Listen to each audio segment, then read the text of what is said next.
pada tahun 2025. Adapun judul yang diangkat pada paper ini adalah Unveiling the Rivalry of Cloud ERP Dialectic Underpinning Logic and Rules of Accounting and Information System Professional. Adapun hal yang akan kami bahas pada paper ini sesuai dengan struktur dari paper ini, dimulai dari yang pertama adalah nanti kami akan mencoba melihat sedikit kritik dari judul, dilanjutkan dengan abstrak beserta kritikalnya, introduction dan kritikalnya, theoretical framework and literature review beserta dengan kritikalnya, research design dan kritikalnya, theoretical informed discussion and kritikalnya, pada discussion and conclusion beserta dengan kritikalnya, dan yang terakhir adalah bagian limitation and feature research beserta dengan kritikalnya. Untuk yang pertama, kami mencoba melihat ya dari sisi kritikal untuk judul, di mana kami melihat bahwa judul ini cukup panjang ya dan kompleks, dan kemudian memuat beberapa istilah yang cukup cukup konseptual seperti rivalry of Mohon di full screen kan ya, Bu? Oke. Bu Vira, tolong full screen.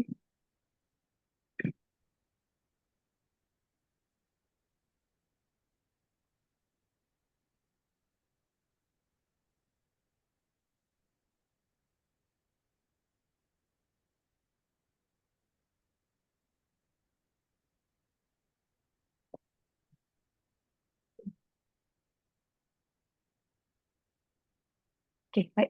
Izin melanjutkan, Prof. dan Bapak Ibu. Jadi dari sisi judul kami melihat bahwa judul terlalu panjang dan kompleks, kemudian memuat terlalu banyak konsep seperti rivalry of dialectic, underpinning logic and rules of professional yang membuat fokus utama sulit ditangkap dari awal judul ini. Kemudian ada beberapa redundansi istilah seperti kata rivalry and dialectic yang sebenarnya mempunyai makna yang serupa. Kemudian yang ketiga, tidak menyebutkan metode di dalam judul, konteks organisasi yang hilang. Jadi pada penelitian ini nanti sebenarnya mereka akan melakukan pada 3 organisasi dengan skala yang berbeda, yaitu ada perusahaan besar, menengah, dan kecil. Tetapi hal ini tidak disebutkan di dalam judul. Kemudian yang berikutnya adalah temuan kunci juga tidak muncul, di mana studi ini menghasilkan pengelompokan organisasi. Nanti ada yang mereka kelompokkan menjadi aligned, contest, and stranger organization. Kemudian mereka juga ada mengelompokkan menjadi jenis kolaborasi seperti pragmatic, trust-based, dan praktikal, tetapi tidak ada satupun insight yang yang ditampilkan pada bagian judul. Kemudian yang berikutnya kami coba masuk ke bagian abstrak. Di bagian abstrak, studi ini membahas mengenai implikasi dialektik dari cloud ERP dalam organisasi, dengan fokus pada peran akuntan dan profesional information system di berbagai ukuran organisasi.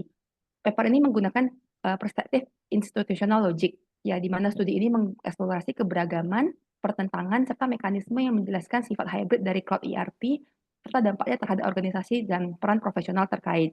Penelitian ini menggunakan metode kualitatif juga, yaitu wawancara semi terstruktur, observasi, dan arsip organisasi. Analisis data digunakan menggunakan aplikasi NVivo Plus.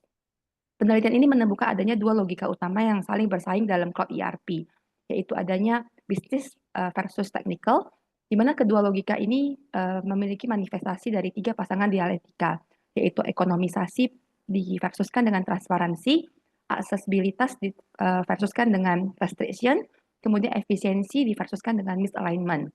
Di mana pentingnya masing-masing dialektika ini bervariasi berdasarkan ukuran organisasi, yakni transparansi lebih dominan dalam organisasi yang besar, aksesibilitas lebih fokus pada perusahaan menengah, sementara misalignment itu lebih mencolok pada perusahaan yang kecil. Interaksi antara logika ini juga dipengaruhi oleh beberapa peran akuntan dan profesional AS yang berfungsi sebagai mediator atau pengelola konflik. Diperlukan juga mekanisme kolaboratif yang spesifik terhadap konteks organisasi untuk mengelola logika tersebut secara efektif. Temuan studi ini juga memiliki implikasi penting dari teoritis dan praktis, khususnya dalam memahami dinamika dialektika seperti pertentangan dan kompleksitas pengambilan keputusan dalam konteks cloud ERP. Selanjutnya, dari sisi kritikal abstrak, kejelasan dan fokus penelitian yang dijelaskan pada bagian abstrak ini kami merasa masih kurang, di mana abstrak secara efektif menguraikan fokus utama penelitian yang merupakan implikasi dialektik dari cloud ERP dalam organisasi. Kemudian, metodologi abstrak telah menyebutkan penggunaan wawancara semi terstruktur, pengamatan dan abstrak organisasi sebagai metode pengumpulan data, namun abstrak belum menjelaskan manfaat dan penjelasan singkat tentang bagaimana metode ini berkontribusi pada temuan. Selanjutnya, kritikal berikutnya dari abstrak adalah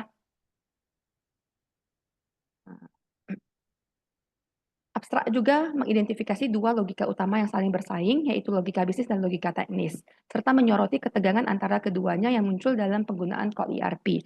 Namun abstrak dapat ditingkatkan kembali dengan menjelaskan secara singkat pentingnya dialektika ini dan bagaimana pengaruhnya terhadap organisasi yang akan memberikan gambaran yang lebih jelas tentang implikasi penelitian. Secara relevansi konseptual, abstrak juga telah menyebutkan bahwa pentingnya dialektika yang diidentifikasikan bervariasi di seluruh ukuran organisasi yang merupakan wawasan yang berharga. Namun dapat menguraikan lebih jelas lagi mengapa variasi ini penting bagi praktisi dan peneliti sehingga meningkatkan relevansi dengan audiens. Selanjutnya, secara implikasi, abstrak diakhiri dengan pernyataan tentang implikasi untuk teori dan praktik yang sangat penting untuk menunjukkan kontribusi penelitian di lapangan, namun bisa lebih spesifik tentang apa implikasi ini memberikan pengambilan yang lebih jelas bagi pembaca. Selanjutnya kita masuk ke bagian introduction. Di bagian introduction telah menjelaskan beberapa hal, dimulai dengan latar belakang masalah, di mana saat ini perusahaan semakin banyak mengadopsi Cloud ERP karena menawarkan efisiensi dan fleksibilitas dan kemampuan akses data yang dapat dilakukan secara real time. Namun sistem ini tidak hanya bersifat teknis, tetapi juga memunculkan pertentangan sosial dan institusional dalam organisasi. Pertentangan ini muncul karena Cloud ERP membawa dua logika institusional yang berbeda yang saling bersaing. Yang pertama, jika kita lihat dari logika bisnis, Cloud ERP itu akan mendorong efisiensi dan fleksibilitas serta meningkatkan profitabilitas perusahaan. Namun jika kita lihat dari logika teknis, Cloud ERP akan menuntut kontrol, kepatuhan, dan struktur sistem yang kuat. Gap kepenelitian juga telah dijelaskan di bagian introduction, namun literatur sebelumnya banyak membahas Cloud ERP dari sisi teknis saja dan manfaat fungsional. Belum banyak studi yang menelaah bagaimana dampak adopsi Cloud ERP secara sosial organisasional, terutama dari sisi perspektif institusional logik. Peran akuntan dan profesional IS dalam mengelola konflik logika ini juga belum banyak diteliti secara mendalam. Selanjutnya, bagian introduksi juga telah menjelaskan tujuan penelitian, yakni mengungkap konflik dialektis, yaitu pertentangan nilai yang terjadi saat organisasi mengadopsi Cloud ERP. Yang kedua, tujuan penelitian ini adalah menganalisis bagaimana logika bisnis dan teknis berinteraksi dan berkonflik dalam sebuah sistem. Kemudian mengidentifikasi peran akuntan dan profesional IS dalam menjembatani dan mengelola konflik logika tersebut di berbagai ukuran organisasi. Sehingga kontribusi dari studi ini adalah yang pertama, memperluas institusional logic teori dalam konteks teknologi dan akuntansi. Yang kedua, menyediakan kerangka konseptual baru berupa Cloud ERP dialektik yang menggambarkan dinamika antar logika dalam organisasi. Serta yang ketiga adalah memberikan pemahaman baru tentang peran sosial dan strategis akuntan dalam era sistem informasi yang berbasis cloud. Adapun kritikal yang kami angkat dari bagian introduction, yang pertama adalah latar belakang kontekstual. Pengenalan secara efektif menetapkan bahwa konteks Cloud ERP menyoroti sifat kompositnya yang menggabungkan teknologi Cloud ERP dengan ERP on-premise. Hal ini penting bagi pembaca yang tidak terbiasa dengan topik tersebut, karena mengklarifikasi elemen dasar dari penelitian. Identifikasi kesenjangan penelitian juga telah dijelaskan dalam bagian introduction, di mana pendahuluan mengidentifikasi bidang-bidang utama kesenjangan dalam literatur yang ada, seperti bagaimana organisasi menavigasi manfaat dan kelemahan adopsi Cloud ERP. Pengakuan kesenjangan dalam penelitian ini adalah poin yang sangat kuat karena membenarkan kebutuhan akan studi saat ini dan memposisikannya dalam wacana akademis yang lebih luas. Selanjutnya, bagian introduction juga telah menekankan peran profesional akuntansi dan sistem informasi dalam proses praadopsi Cloud ERP. Fokus ini penting karena menyoroti elemen manusia dan dalam adopsi teknologi yang sering diabaikan dalam diskusi teknis. Namun pengantar atau bagian introduction dapat mengambil manfaat dari penjelasan yang lebih rinci tentang mengapa peran ini sangat penting dalam menavigasi dialektika dalam Cloud ERP. Tujuan penelitian juga telah dijelaskan di mana pendahuluan dapat ditingkatkan secara eksplisit menyatakan tujuan atau pernyataan penelitian yang lebih jelas. Hal ini diharapkan dapat memberikan peta jalan yang lebih jelas bagi pembaca, menunjukkan apa yang sebenarnya ingin dicapai peneliti dalam dan bagaimana cara atau rencana yang akan dilakukan untuk mengatasi kesenjangan yang telah teridentifikasi. Selanjutnya juga dari sisi kerangka teoritis, pendahuluan menyatakan kerangka teoritis yang akan digunakan dalam penelitian ini adalah teori institusional. Namun hal ini tidak menguraikan bagaimana ketika kerangka ini akan memandu penelitian ini dilakukan. Tinjauan singkat dari sisi teoritis akan meningkatkan pemahaman pembaca tentang fondasi penelitian ini seperti apa dan bagaimana relevansinya terhadap research question. Selanjutnya kita masuk ke bagian theoretical framework dan literatur review. Di bagian paper ini telah mengangkat beberapa teori. Yang pertama, Mereka mencoba mengangkat teori terkait dengan cloud ERP dan bagaimana logika yang bertentangan antara logika bisnis dengan logika teknikal. Di mana logika bisnis itu lebih mendorong efisiensi, fleksibilitas, dan nilai ekonomi dari penerapan ERP, sementara logika teknis lebih menekankan bahwa ERP itu akan membutuhkan kontrol, stabilitas, dan keamanan sistem. Pertentangan antara bisnis logic dengan technical logic ini menciptakan konflik saat organisasi mencoba mengadopsi sebuah teknologi baru dalam organisasi. Sehingga paper ini menegaskan bahwa pertentangan ini bersifat dialektik yang penting untuk dipahami dari perspektif institusional, bukan sekedar dari hal teknis saja. Kemudian di bagian theoretical juga telah menjelaskan dominasi dari competing logic. Ya, dalam praktiknya terkadang salah satu logika ini lebih dominan dibandingkan dengan logika yang lain. Dominasi logika ini dipengaruhi oleh besarnya organisasi, tujuan strategis, serta kekuatan aktor internal seperti CFO-nya, CIO-nya, ataupun auditor yang dimiliki oleh seorang organisasi. Penulis juga menggarisbawahi bahwa pemahaman tentang dinamika dominasi ini penting untuk memahami bagaimana keputusan implementasi cloud ERP itu diambil. Slide selanjutnya menggambarkan tentang bagaimana konflik dialektik antara logika bisnis dan teknis dalam adopsi cloud ERP. Jadi ada 6 instansiasi utama yang dikelompokkan dalam tabel ini, di mana yang pertama dari sisi logika bisnis dan logika teknis, di mana logika bisnis seperti yang tadi sudah dijelaskan, fokus pada ekonomisasi biaya, kemudahan upgrade dan aksesibilitas, sementara logika teknis fokus pada transparansi data, keselarasan sistem atau misalignment, dan resiko vendor lock-in. Masing-masing menghasilkan pasangan dialektika. Sebagai contoh, ada ekonomisasi vs transparansi, di mana biaya rendah dari cloud itu bertentangan dengan kebutuhan keamanan atas kontrol data. Kemudian ada upgrade versus misalignment, di mana pembaruan otomatis dari vendor dapat bentrok dengan proses bisnis yang sudah mapan. Dan yang berikutnya ada aksesibilitas vs dengan vendor lock, di mana mobilitas tinggi meningkatkan ketergantungan pada vendor tertentu. Sehingga dalam hal ini cloud ERP berperan sebagai solusi hybrid yang harus menyeimbangkan semua pertentangan di dalam perencanaan dan kolaborasi. Selanjutnya kita masuk ke dalam gambar berikutnya. Ya, gambar yang berikutnya menjelaskan tentang bagaimana intensitas konflik dalam sebuah organisasi, di mana intensitas konflik itu tergantung pada centrality dan compatibility, yaitu apakah logika bisnis dan teknis sama-sama penting dalam organisasi dan apakah keduanya saling mendukung atau saling bertentangan. Sehingga dari gambar ini terbentuk 4 kuadran, yaitu ada kuadran kontes, ada kuadran align, ada kuadran dominan, dan ada kuadran estrange. Di mana kuadran kontes itu menjelaskan bagaimana organisasi mengalami benturan logika yang sangat kuat seperti kasus di perusahaan-perusahaan besar. Kemudian kasus yang aligned ini menjelaskan tentang bagaimana organisasi berhasil menyatukan dua logika seperti di perusahaan skala menengah. Estrange ini menjelaskan bagaimana kondisi ini sering terjadi pada perusahaan-perusahaan yang kecil. Demikian juga dengan kondisi yang dominan, ini biasanya organisasi hanya mengikuti satu arah tanpa mempertimbangkan logika yang lainnya. Nah, selanjutnya kita masuk ke bagian theoretical framework dan literatur review yang dibahas berikutnya. Di dalam theoretical framework ya menjelaskan beberapa hal. Yang pertama bahwa profesional akuntansi dan IS itu sering berada dalam posisi yang saling bertentangan. Akuntan itu cenderung mengutamakan efektivitas biaya, kemudian memfokuskan pada akurasi finansial serta kepatuhan regulasi. Sementara orang-orang yang di profesional IS itu cenderung fokus pada keamanan cyber, inovasi teknologi, dan efisiensi teknis.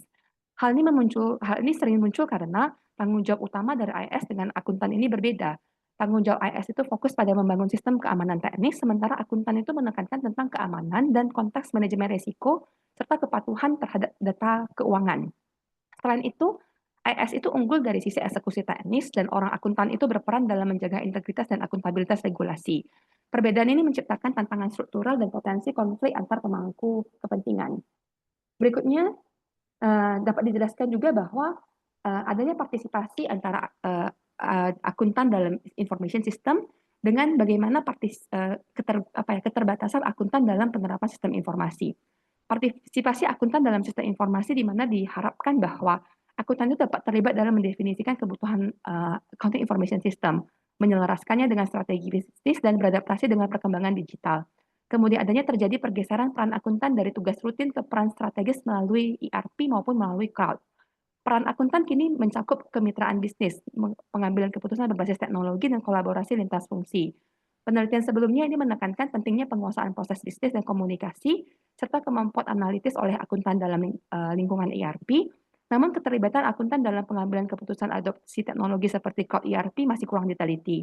Dan dijelaskan juga dalam hal ini bahwa limitasi akuntan, bahwa ERP itu mengubah logika akuntansi dan menciptakan tantangan terhadap peran tradisional akuntan. Akuntan menghadapi dinamika kekuasaan kesenjangan digital dan perubahan persepsi profesional dalam era digital. Cloud ERP menimbulkan ketidakseimbangan di mana akuntan pusat itu diuntungkan, namun akuntan lokal itu kehilangan kontrol dan fleksibilitas dalam memperoleh informasi. Hambatan lain mencakup juga resistensi pengguna, masalah manajemen proyek, serta keterbatasan integrasi teknologi. Penelitian juga masih minim dalam menjelaskan bagaimana mekanisme kolaboratif digunakan untuk menangani logika institusional yang saling bertentangan dalam adopsi cloud ERP. Nah, maka selanjutnya ada pun sedikit kritikal yang kami angkat dari theoretical framework dan literatur review ini adalah integrasi theoretical institusional. Penelitian ini menggunakan theoretical institusional sebagai lensa untuk menganalisis dinamika adopsi cloud ERP. Kerangka teoritis ini cocok untuk mengeksplorasi logika bersaing yang dihadapi organisasi seperti ERP on-premise tradisional versus dengan model cloud ERP yang lebih baru. Kemudian tinjauan literatur menjelaskan banyak organisasi tidak hanya mengikuti satu logika, tetapi harus menghadapi beberapa logika yang saling bersaing. Hal ini penting untuk memahami tantangan yang lebih lanjut dalam menghadapi cloud ERP. Namun hal ini akan lebih baik lagi jika dilengkapi dengan contoh atau studi kasus nyata yang menunjukkan bagaimana logika tersebut saling bertentangan dalam praktik. Selanjutnya, kerangka konseptual ini juga menjelaskan interaksi logika yang bersaing melalui sentralitas dan kompatibilitas, membantu memahami bagaimana logika kelembagaan muncul dan saling mendukung maupun bertentangan dalam organisasi. Kesenjangan literatur juga menemukan celah penting dalam penelitian sebelumnya, terutama dalam peran akuntan dan sistem informasi dalam cloud ERP, sehingga paper ini berkontribusi dalam mengisi celah tersebut. Namun akan lebih baik jika juga dibahas mengenai bagaimana peran ini sebelumnya diabaikan dan dampaknya bagi teori dan praktik. Selanjutnya kita masuk ke bagian research design. Di bagian research design dibagi menjadi dua bagian, yaitu ada research strategi, dibagi menjadi beberapa bagian. Yang pertama yaitu research strategi, di mana penelitian ini menggunakan pendekatan multiple case study untuk menyelidiki fenomena cloud ERP dalam konteks nyata organisasi sesuai dengan definisi yang dijelaskan pada penelitian terdahulu. Studi ini melakukan penelitian dengan 3 konteks organisasi yang berbeda. Jadi mereka bedakan menjadi ada 3 skala perusahaan, yaitu perusahaan besar, perusahaan menengah, dan perusahaan kecil. Di mana perusahaan besar mempertimbangkan migrasi dari on-premise ERP ke cloud ERP, kemudian perusahaan menengah itu sudah mengadopsi cloud ERP dinamis dari Microsoft, dan perusahaan kecil itu mengimplementasikan cloud ERP sebagian di bagian akuntansi, namun ditolak oleh bagian operasional lainnya. Penggunaan multiple case study ini bertujuan untuk mengisi kekosongan bukti empiris mengenai pertentangan cloud ERP dan dampaknya terhadap peran akuntan serta IS profesional. Dari sisi pengumpulan data mencakup wawancara semi terstruktur, observasi langsung, dan tidak langsung. Informan utamanya adalah profesional akuntansi dari IS dan dari tiga organisasi yang berbeda yang tadi, yaitu ada perusahaan besar, kecil, dan menengah. Kemudian dilakukan 16 wawancara terhadap komite ad hoc dari setiap organisasi yang terdiri dari ada akuntan maupun IS. Kemudian pertanyaan wawancara dikembangkan berdasarkan teori institusional yang kita pakai dalam penelitian ini. Kemudian validitas data diperkuat melalui konsultasi silang antar wawancara, serta melakukan observasi langsung maupun observasi tidak langsung. Selanjutnya, analisis dan finding juga dilakukan dengan menggunakan aplikasi NVivo Plus. Penulis menerapkan 3 tahapan analisis tematik, yaitu yang pertama pertama dilakukan mulai dengan pengenalan dan pengorganisasian data dari wawancara, observasi maupun dokumen yang mereka peroleh. Kemudian identifikasi hubungan dan pola melalui pengkodian tematik, dilanjutkan dengan interpretasi makna. Kemudian melalui proses iteratif tersebut, peneliti mengidentifikasi 3 pola organisasi, yaitu ekstensif untuk perusahaan besar, align untuk perusahaan medium, dan string untuk perusahaan kecil. Temuan ini menunjukkan bahwa instansiasi logika institusional, misalnya transparansi atau aksesibilitas, itu berbeda antara konteks organisasi dan menimbulkan konflik maupun ketidakcocokan antara tindakan maupun nilai dominan. Penelitian ini juga mengeksplorasi bagaimana kapabilitas profesional akuntansi dan IS dalam menangani konflik dan menjembatani logika yang bertentangan tersebut. Berikut ya gambaran daripada proses interview. Jadi dibagi menjadi ada 3 konteks, yaitu perusahaan besar, medium, dan small. Kemudian ada dijelaskan dalam hal ini ada jumlah interviewer yang diambil, kemudian durasi interview dari masing-masing interviewer yang dilakukan. Kemudian critical review yang kami coba angkat ya, yaitu yang pertama, pendekatan penelitian kualitatif ini menggunakan pendekatan ini menggunakan pendekatan kualitatif melalui wawancara, observasi, dan arsip. Pendekatan ini efektif untuk memahami peran profesional dan logika yang bersaing, yang sulit ditangkap melalui pendekatan kuantitatif. Jadi hal ini sudah cukup baik. Kemudian penelitian ini juga menggunakan NVivo Plus yang akan memperkuat analisis data dengan membantu mengidentifikasi pertentangan dan logika kelembagaan yang muncul secara sistematis. Namun penelitian ini sebaiknya menjelaskan lebih rinci tentang pencapaian saturasi data maupun validitas temuan. Selanjutnya dari sisi theoretical informed discussion, ini akan dilanjutkan oleh partner saya, Bu Syafira. Silakan, Bu. Ibu, saya akan melanjutkan mengenai theoretical informed discussion atau mungkin kita familiarnya dengan finding dan discussion ya Bapak Ibu ya. Tapi di paper mereka menggunakan istilah tersebut. Baik, untuk bagian tersebut, penelitian ini membahas 3 jalur berbeda yang diambil dalam konteks organisasi. Tadi ada ekstensif, kemudian middle, dan juga low. Dia bagi menjadi 3 pembahasan. Pembahasan pertama adalah konteks organizations, kemudian aligned organizations, dan yang ketiga adalah exchange organizations. Penelitian ini menjelaskan adanya variasi strategi dan karakteristik organisasi dalam menghadapi dinamika kompleks yang menyertai integrasi keuangan di dalam struktur organisasi mereka. Untuk yang pertama, ini adalah konteks organization and practical mechanism, di mana di perusahaan besar, rencana untuk mengupgrade ke cloud ERP itu gagal total, yang diakibatkan konflik logika yang terselesaikan antara tim IS yang dipimpin oleh CIO dan kelompok akuntansi yang dipimpin oleh ketua komite TI. Ketidaksesuaian tindakan organisasi dan perbedaan pandangan strategis membuat rencana tersebut dibatalkan sepenuhnya. Yang pertama ada the centrality of technical logic and installations ya Bapak Ibu ya. Yang pertama ya mungkin diringkas saja ya, diringkas saja Bu. Baik Prof. Yang pertama masalah terkait dengan logik ya, di mana dari segi teknis ya butuh yang namanya transparansi dan batasan dari kode ERP, sedangkan mungkin dari segi teknis juga menganggap bahwa resiko kebocoran data atau kehilangan data itu terlalu tinggi. Kemudian peripheral business logic, di mana logika bisnis seperti efisiensi biaya dianggap kurang penting oleh tim. Kemudian yang ketiga, dari segi practical mechanism, ada konflik antara logika teknis dan bisnis yang tidak dapat disatukan sehingga rencana peningkatan ke code ERP ini dibatalkan. Kemudian, berikut ada hasilnya ya Bapak Ibu ya. Kemudian untuk yang kedua, itu dari segi aligned organizations atau middle company. Di sini dijelaskan ada beberapa hal, di mana untuk peningkatan ke cloud ERP di medium company ini umumnya berhasil. Ada 3 hal yang logika yang dibahas. Pertama adalah centrality of business logic and installation. Yang pertama, accessibility. Yang kemudian peripheral technical. Dan yang ketiga itu adalah trust mechanism. Di mana dalam medium company tersebut dikatakan bahwa dengan menggunakan cloud ERP ini adanya terjadi penghematan biaya. Kemudian dari segi logika teknisnya, pembatasan akses dan kekhawatiran misalignment itu bersifat sekunder. Kemudian yang ketiga adanya trust terhadap sistem yang dipakai sehingga implementasi terhadap cloud ERP di medium company ini bisa berhasil. Kemudian yang ketiga ini dari perusahaan kecil, exchange organizations, di mana di dalam penelitian ini mengungkap pengalaman logika yang cukup berkonflik di small company yang sebagian mengadopsi rencana untuk meningkatkan dari on-premise ke cloud ERP. Nah, perwujudan logika bisnis seperti penghematan dan logika teknis seperti pembatasan terlibat dalam persaingan untuk mendapatkan logika untuk mengadopsi ke cloud ERP. Nah, bagian dari exchange organization tersebut di small company ada 3 logika yang dibahas ya. Pembahasannya sama ya Bapak Ibu ya tentang centrality business logic dan mekanisme yang dimana di dalam small company ini divisi operasional menolak cloud ERP karena sistem tersebut tidak sesuai dengan model produksi mereka yang custom dan kompleks. Kemudian divisi akuntansi di dalam small company ini tetap mengadopsi cloud ERP namun secara parsial karena melihat dari segi nilai ekonomisnya.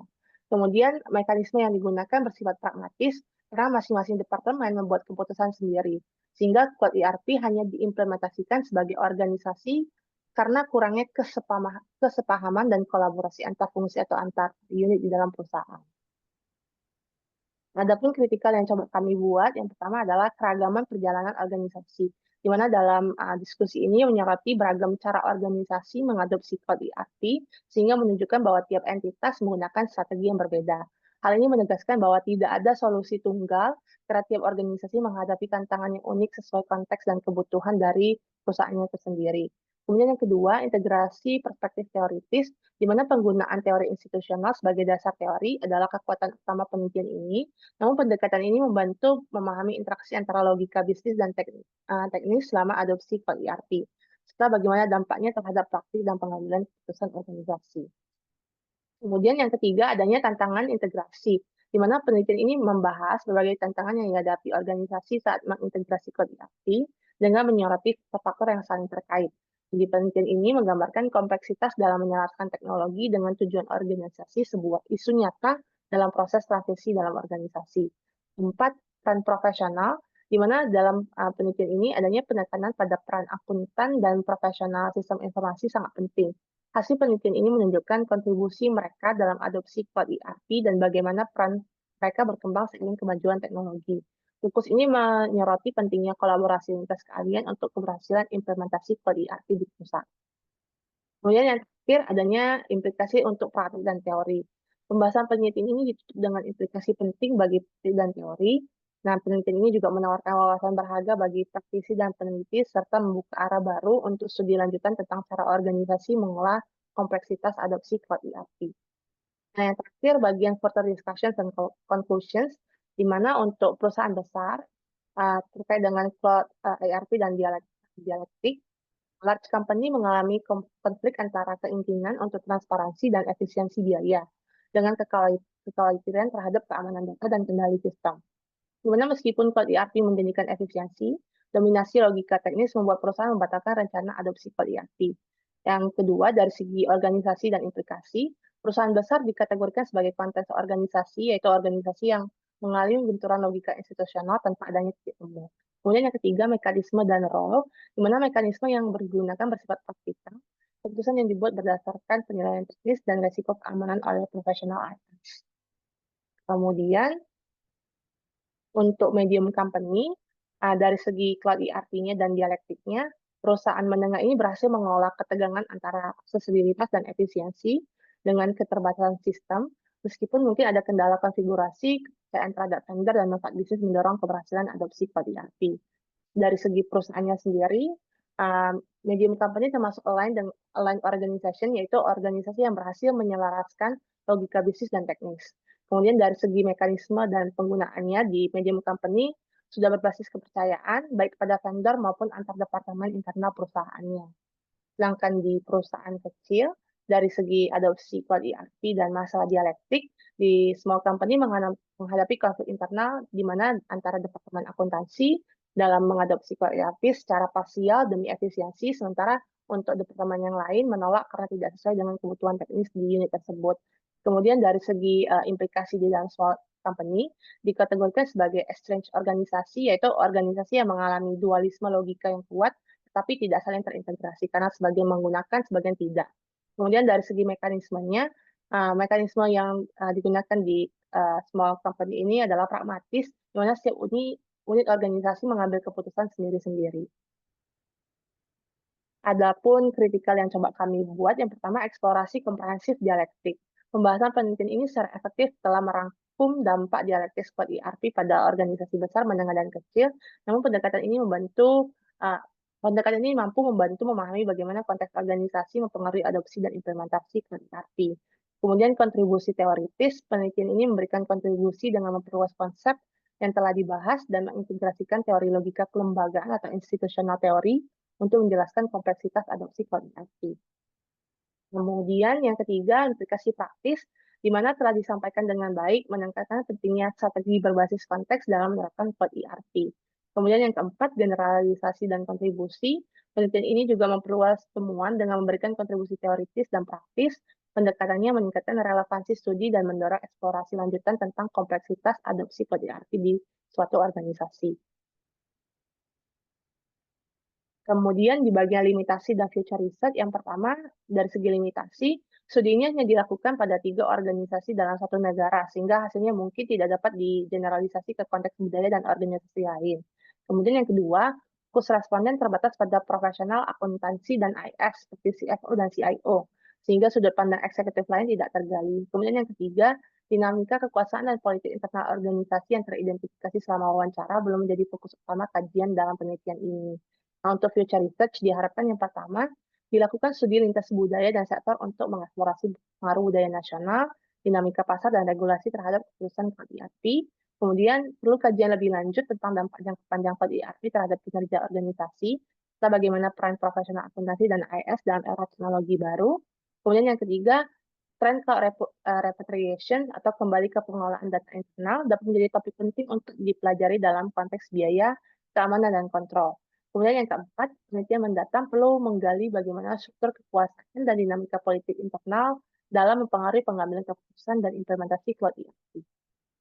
Ataupun kritikal yang kami gali, yang pertama dari segi lingkup studi. Pada satu jenis organisasi dan konteks negara yang membatasi generalisasi temuan. Hal tersebut sebenarnya sudah diklaim oleh peneliti ya Bapak Ibu ya. Kemudian yang kedua, integrasi dialektik kompleksitas. Penelitian ini mengungkap interaksi dialektik dalam Cloud ERP. Ini menunjukkan dinamika antara manfaat dan kerugian perusahaan ketika mau mengadopsi Cloud ERP. Kemudian yang ketiga adalah emerging trend, di mana penelitian ini membahas tren repatriasi cloud, peralihan dari cloud ke pengelolaan data internal sebagai alat riset yang menjanjikan. Penulis juga menekankan pentingnya mengeksplorasi dampaknya terhadap strategi organisasi dan manajemen data di tengah perkembangan teknologi saat ini. Kemudian yang keempat, ini adalah dinamika kekuatan, di mana dalam penelitian ini menyoroti peran struktur kekuasaan internal, terutama antara akuntan dan profesional TI dalam adopsi Cloud ERP. Meski bukan fokus utama, aspek ini penting untuk diteliti lebih lanjut guna memahami pengaruh dinamika kekuasaan dan politik dalam pengambilan keputusan dalam suatu organisasi. Kemudian yang terakhir ini adalah efek jangka panjang dan peran profesional, di mana penulis menyarankan penelitian jangka panjang tentang dampak Cloud ERP terhadap kinerja organisasi dan peran akuntan serta profesional TI. Nah, saran ini penting untuk memahami kebutuhan pengembangan profesional di era digital dan bagaimana mereka beradaptasi dengan teknologi baru. Sekian Bapak Ibu presentasi dari kami izin untuk mengembalikan ke Skriza. Ya, demikian penyajian yang cukup panjang ya terkait dengan peranan akuntan ya dan juga profesional sistem informasi mengenai model dialektik cloud ya dan juga AI. Mungkin ada tanggapannya, silakan Bapak Ibu sekalian. Izin, Prof. Iya Bu Rosmawati. Ya, untuk kelompok 1, Kak Safira dan juga Kak Agustina. Jadi untuk artikel ini memang sangat menarik sekali bagi saya ya, terutama ini mengangkat mengenai ERP. Kebetulan konferensi kemarin saya juga mengangkat ERP, salah satu variabelnya. Kemudian tapi saya lebih ke arah kuantitatif. Nah, ini kebetulan untuk artikel kelompok 1 ini, baik itu yang tadi maupun sekarang itu, dua-duanya adalah menggunakan pendekatan kualitatif. Nah, kalau yang tadi, kalau saya nggak salah, itu dengan metodologinya. Saya lebih tertarik ke metodologinya, itu menggunakan metodologi pendekatan sesuai dengan yang disampaikan tematik ya, Brown and Clark. Kemudian kalau yang di sini saat ini itu menggunakan pendekatan triangulation gitu ya. Kemudian ada kesamaan juga yaitu analisis datanya. Analisis datanya itu menggunakan NVivo 14 yang tadi, kemudian yang ini adalah NVivo Plus begitu. Nah, pertanyaan saya mungkin adalah apa kelebihannya menggunakan software ini? Kemudian kalau di artikel yang tadi itu di tabel 2 itu menunjukkan findings hasil dari NVivo 14. Kalau yang di artikel yang saat ini itu di tabel mana yang menunjukkan hal tersebut. Kemudian bisakah kita itu melakukan analisis itu tanpa menggunakan software tersebut? Nah, mungkin itu saja pertanyaan untuk kelompok 1. Terima kasih. Ya, baik. Bu Febri, terima kasih. Memang agak mirip ya Bu ya. Dan pertama mungkin karena memang paper tadi dengan yang ini, karena memang kan arahan dari profesor akhir kan memang tugas kita diarahkan ke penelitian, cari penelitian yang kualitatif. Maka kami mencoba mencari Iya. penelitian kualitatif. Kemudian kalau dari sisi sepemahaman saya ya Bu ya, sepemahaman kami. Kalau dari sisi tools analisis ya tadi NVivo 14 nya NVivo Plus. Saya kira ini hanya masalah beda versi di aplikasi ya Bu ya. Sama seperti kalau kita cerita SPSS juga kan ada beberapa versi yang berbeda. Itu pandangan saya, tapi mungkin koreksi saya jika saya salah Bapak Ibu. Kemudian kalau untuk pendekatan juga memang sama-sama menggunakan analisis tematik. Cuma tadi di paper yang pertama mereka menjelaskan dengan jelas hasil output daripada ujinya. Jadi hasil tematiknya itu mereka benar-benar paparkan keluaran daripada NVivo-nya. Sementara kalau yang ini mereka tidak tampilkan, Bu. Tapi kalau secara penjelasan ya, jadi mungkin begini, kalau paper yang pertama mereka lebih fokus pada tampilan hasil yang keluar daripada aplikasi, sementara yang paper yang kedua ini mereka lebih lihat ke bagaimana interpretasi hasil daripada luaran NVivo-nya. Lebih kurang mungkin itu yang bisa dari saya, Bu. Terima kasih, Bu. Mungkin sedikit ya Bu Febrian terkait dengan NVivo 14 dan Plus itu kayak kita ChatGPT Bu, ada yang Pro, ada yang Plus gitu kan. Pro dan Plus itu kan dua produk yang berbeda. Kalau yang NVivo 14 setahu saya itu memang hasilnya kebanyakan visualisasi Bu. Sedangkan yang Plus itu ya dia lebih cenderung untuk menganalisis data-data kualitatif yang base-nya itu teks-teks, Bu. Jadi terkait dengan hasilnya sebenarnya sama, Bu, sama-sama tematik. Mungkin seperti yang Bu Agustina tadi bilang, yang pertama itu lebih cenderung dia menghasilkan primernya, sedangkan untuk yang kedua ini, karena dia mau membagi ke dalam 3 kategori organisasi, maka hasilnya itu kan tadi ada high, low, dan medium ya. Mungkin Bapak Ibu, tadi kita agak cepat sedikit, tapi kalau Bapak Ibu lihat di papernya itu ada hasilnya high, low, dan medium Bapak Ibu. Jadi mungkin hasil visualisasinya aja yang berbeda sih, Bu. Tapi fokusnya tetap di tematik. Gitu, Bu. Baik, terima kasih. Ini satu lagi, sedikit lagi. Pernah make aplikasi ini nggak untuk baik itu Kak Vira maupun Kak Agustina? Karena saya sempat searching juga NVivo ini, ternyata di situ aplikasinya itu bisa untuk coding video, untuk analisa data kualitatif ya, coding video, kemudian teks, kemudian mungkin ada hal-hal yang lain yang untuk kualitatif ini. Jujur saya belum, Bu. Sampai hari ini kami belum, Bu. Jujur belum, Bu. Oke, terima kasih. Sama, Bu.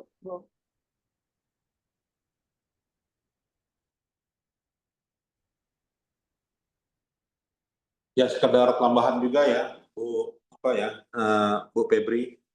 Jadi analisa unveiling rivalry cloud ini ya adalah risetnya data primer ya, artinya kualitatif ya, pendekatannya adalah kualitatif dengan bantuan alat NVivo gitu ya. Jadi NVivo di sini mengambil peranan NVivo ya dalam hal ini mendapatkan yang namanya transkrip pertanyaan dari para akuntan ya dan juga para profesional information system, dan NVivo itu mengcoding gitu ya, mengcoding dari tabulasi yang didapatkan dari wawancara ya, dari informan tadi gitu ya. Informannya adalah role of accounting dan information system. Kemudian didapatkan tema ya. Jadi ini adalah salah satu saja ya, salah satu dari pengkodingan ya, dengan bersumber dari wawancara gitu ya, bersumber dari FGD gitu ya. Ada sumber lain gitu ya yang bisa didapatkan terkait dengan mencari tema kan. Tema ini ya bisa dari media sosial ya. Artinya dari link YouTube ya. Nah, banyak video-video di YouTube. Nah, dengan perangkat NVivo, nah itu link YouTube tertentu yang bisa kita ambil gitu ya. Nah, maka temanya bisa didapatin gitu ya. Nanti tema didapatin, maka muncullah coding gitu ya. Dari muncul coding lalu melahirkan yang namanya dimensi gitu ya. Jadi aliran kualitatif yaitu bagaimana menemukan dimensi ya kan, bagaimana menemukan variabel ya, melahirkan variabel dan melahirkan dimensi ya kan dari tema-tema yang didapatkan ya. Di pertemuan awal kita kan udah kita bahas juga ya bagaimana mengerucutnya coding yang dilakukan gitu ya, sehingga dari coding tersebut itu memunculkan tema yang esensi ya dari penelitian tersebut gitu ya. Jadi bisa didapatkan dari video, bisa didapatkan dari wawancara, bisa didapatkan dari gambar, bisa didapatkan dari suara ya. Semakin banyak sumbernya maka semakin banyak temanya kan gitu ya. Nah, semakin banyak sumber dari pengumpulan datanya ya maka semakin banyak tema yang disimpulkan. Nah, ini saya kira. Terima kasih, Bu. Terima kasih, Prof. Mungkin ada yang lain, silakan Bapak Ibu. Ya, selain dari NVIVO juga bisa aplikasi yang lain seperti Atlas ya, Atlas TI atau juga QMS gitu ya. Nah, banyak aplikasi yang lain. Nanti disertasi Bapak Ibu boleh aja ya, silakan gunakan aplikasi itu, tapi dengan syarat metodenya adalah mixed method gitu ya. Sah-sah aja mixed method Bapak Ibu lakukan ya. Itu saya kira. Izin Prof, tanya lagi kalau untuk disertasi apakah misalnya kualitatif, apakah kuantitatifnya itu wajib, Prof? Ya, jadi yang namanya kuantitatif dengan kualitatif itu memang aliran yang berbeda, Bu ya. Jadi memang jika kita pendekatannya kuantitatif ya sah, ya kan? Begitu juga pendekatannya kualitatif juga sah. Ya, tetapi dengan dengan perkembangan pada saat ini gitu ya, banyak peneliti mengkombinasikan keduanya, yaitu mixed method. Tujuannya apa gitu kan? Tujuannya adalah kita kalau dia kuantitatif tadi sifatnya konfirmasi gitu ya.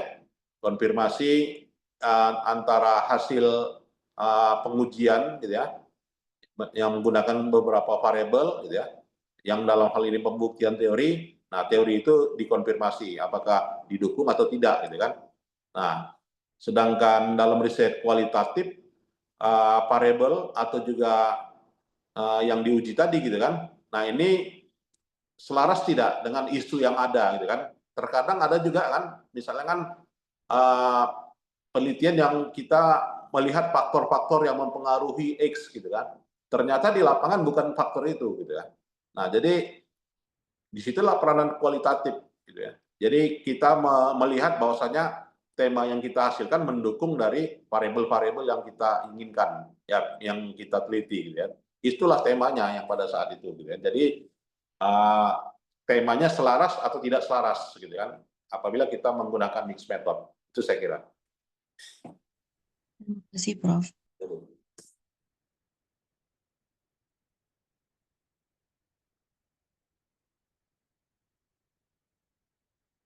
Silakan Bapak Ibu yang lain.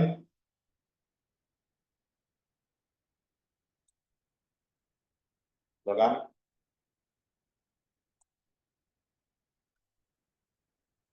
Ada Pak Aston?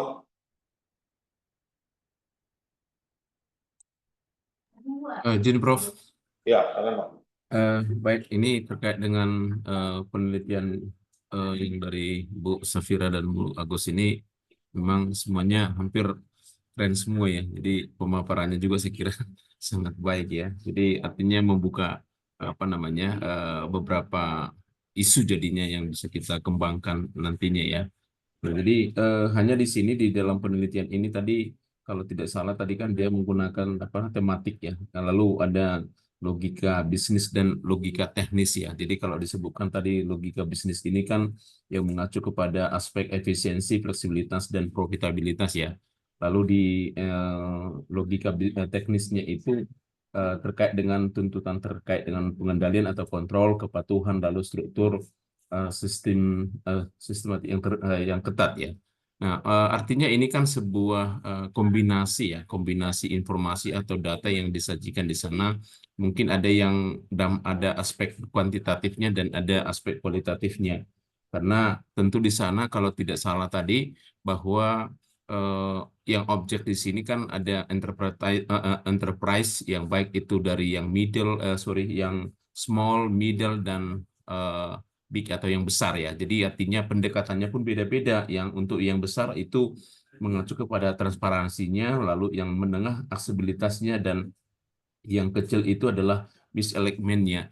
Jadi artinya kalau kita melihat di sini kan memang saya belum begitu paham bagaimana itu mengkombinasikan atau menggabungkan itu, lalu dengan menggunakan tadi metode NVivo Plus sebagai tools yang digunakan untuk menganalisis data ini. Nah, jadi artinya mungkin saya tanya, ini juga dari yang disampaikan oleh Bu Safira dan Bu Agus tadi ya, apakah memang ada data yang sifatnya kuantitatif dan kualitatif lalu dikombinasikan atau dikolaborasikan, digabungkan dalam hal nanti yang data yang akan diolah NVivo tadi, Bu. Jadi karena cukup kompleks ya. Jadi baik itu dari sisi enterprise-nya, kemudian juga tadi antara ada logika bisnis dan teknis, yang tentu di sana dampak data yang akan digabungkan itu kan akan sedikit berbeda ya. Jadi mengkombinasikan atau mengkolaborasikan itu dalam sebuah pengolahan data, itu kira-kira si peneliti ini bagaimana dilakukan? Itu mungkin pertanyaan saya, Bu Safira dan Bu Agus. Terima kasih. Baik, Pak Baik. Aswan. Terima kasih. Bu Fira, atau gimana? Itu loh. Lanjut. Jadi kalau di papernya ya Pak, yang dia jelaskan itu pengumpulan datanya itu dilakukan dengan wawancara, observasi, langsung dan tidak langsung, kemudian dia ada ambil dokumen Pak. Tapi tidak spesifik dijelaskan dokumen apa yang diambil dari perusahaan. Nah kemudian kalau masalah pertentangan logika ini, kalau saya lihat ya tujuan dari paper ini mau mengetahui ketika sebuah perusahaan dilihat dari skala organisasinya, besar, kecil, menengah, itu pada saat sebuah perusahaan itu mau mengadopsi sebuah teknologi, biasanya kan mereka akan lihat pertentangan dua hal itu, logika dengan teknis. Kalau logika berarti artinya mereka akan lihat seberapa bermanfaatnya sebuah sistem itu atau seberapa besar benefit yang mereka bisa terima nantinya. Tetapi kalau kita cerita itu logika bisnis ya, tapi kalau logika teknik kan pada saat adopsi sebuah teknologi pasti akan ada banyak constraint yang dihadapi, termasuk tentang bagaimana nanti penerapannya dan sebagainya. Nah, dari masalah satu mungkin kalau kita mau anggap logika bisnis ini berarti kan benefitnya. Kalau logika teknis ini kan berarti resiko ataupun mungkin nanti cost yang akan mereka hadapi. Nah, dari dua hal ini kan biasanya sebuah organisasi akan jadi muncul keraguan atau semakin mantap atau bagaimana cara mereka akhirnya memutuskan mereka mau adopsi sebuah teknologi atau tidak. Nah, itulah yang kemudian di penelitian ini mencoba memapping. Kalau di perusahaan besar, dengan kondisi di perusahaan mereka, pertentangan logika dengan teknis, pertentangan logika bisnis dengan logika teknis ini, akhirnya keputusan mereka mengadopsi teknologi seperti apa. Nah, jadi kalau saya lihat ya tahapan yang mereka lakukan itu adalah mereka dokumen mereka nggak sebut ya Pak ya, tapi yang mungkin jelas itu adalah mereka wawancara informan mereka dari perusahaan kecil, perusahaan menengah, perusahaan besar, baru kemudian mereka simpulkan atas dasar hasil wawancara mereka kecenderungan perusahaan masing-masing itu bagaimana dalam adopsi teknologi.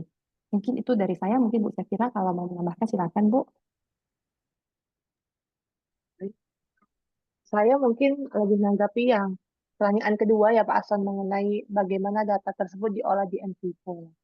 Tapi kalau masalah yang tadi yang dibilang bagus, saya setuju ya. Jadi masalah yang diangkat dari penelitian itu lebih ke hal tersebut Pak, dari segi teknis ataupun dari bisnisnya. Dan kenapa juga yang menjadi informan itu adalah dari bagian akuntansi dan di bagian IT, karena yang bagian akuntansi itu pasti dia concern sekali sama profitabilitas perusahaan. Jadi ketika kita mau adopsi ke ERP kan ada biaya yang keluar ini Pak. Nah, apakah dengan kita adopsi ke ERP malah efisiensi organisasi seperti apa, bisa meningkatkan profitabilitas atau tidak. Dari segi IT, kenapa orang IT yang menjadi informan? Karena penggunanya atau yang akan implementasi itu kan yang full implement kan di bagian IT. Jadi itulah kenapa orang akuntan dan orang IS yang menjadi informan dalam penelitian ini. Kemudian yang kedua yang mengenai data. Saya jujur belum pernah tes Pak, tapi pengetahuan saya coba lihat di YouTube kemarin, Jadi mengenai cara olah data di NVivo, itu biasanya kita masukkan transkrip, Pak. Transkrip ataupun video hasil wawancara kita. Jadi kalau misalnya saya nih, misalnya Pak Aston yang jadi informan saya, kan kita ada tanya jawab ya Pak dalam bentuk video atau seperti apa, itu kan biasanya ada transkripnya. Nah, hasil video ataupun transkrip saya itu yang saya masukkan ke dalam aplikasinya. Nah, jadi dari aplikasi tersebut lah yang nanti akan mengenerate code-code ataupun kode-kode atas hasil transkrip atau video yang telah kita lakukan, Pak. Jadi pertanyaan Pak Hasan, apakah kita masukkan data-data? Ya, data-datanya itu mungkin hasil wawancara atau transkrip yang peneliti buat. Seperti itu tuh. Tapi bagaimana detailnya, baik lagi belum pernah coba, Pak. Itu mungkin nanti meminta tolong Prof. Iskandar untuk menjelaskan mungkin. Gitu. Terima kasih Bu Safira dan Bu Agus. Jadi memang kalau saya tadi bayangan saya di apa ya, data yang digunakan itu ya, kalau kita bisa simpulkan kan berarti kan semua hasil dari informal ya. Artinya apakah itu tadi menggunakan video atau menarik dari deskripsi video itu yang kita masukkan ke NVivo tadi plus tadi ya Bu ya. Jadi lalu nanti di sana akan keluar. Jadi artinya informasinya itu walaupun kita tadi sebutkan kan ada dari logika bisnis atau teknis itu semua sudah di combine atau digabungkan di sana untuk keluar sebuah katakanlah hasil dari data atau deskripsi yang dimasukkan ke NVivo itu Bu ya. Baik, terima kasih Bu Agus dan Bu Safira. Dan saya gitu ya Pak, tapi detailnya gimana belum Iya. coba. Baik, terima kasih. Mudah-mudahan mungkin kita punya kesempatan untuk belajar NVivo di semester 3. Terima kasih, Prof. Ya, terima kasih Pak Aston. Berikutnya Bapak Ibu ada lagi yang lain?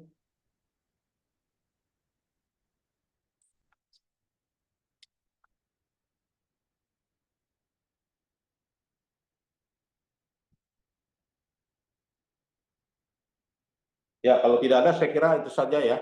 Kita berikan aplaus kepada kelompok ini yang luar biasa. Terima kasih.